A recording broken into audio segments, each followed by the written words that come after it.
আরে খোকা আয় আয়। বাহ, বেশ তাড়াতাড়ি চলে এলি তো। হ্যাঁ, ভাগ্যিস এই নতুন রাস্তাটা তৈরি হয়েছে। এখন তো বাস টার্মিনাস থেকে বাড়ি পৌঁছতে আর আগের মতো সময় লাগে না। খোকা, আরে থাক থাক।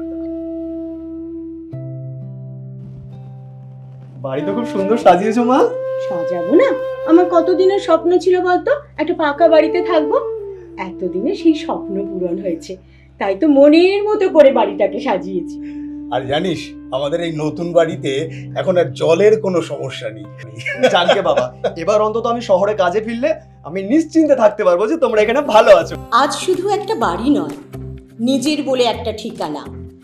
তৃণমূল সরকারের সৌজন্যে দুর্গাপুর পূর্বে বাংলার বাড়ি প্রকল্পে পূরণ হয়েছে অসংখ্য মানুষের পাকা ঘরের স্বপ্ন।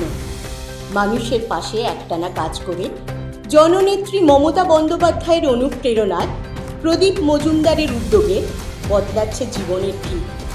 জিতছে দুর্গাপুর, জিতবে বাংলা।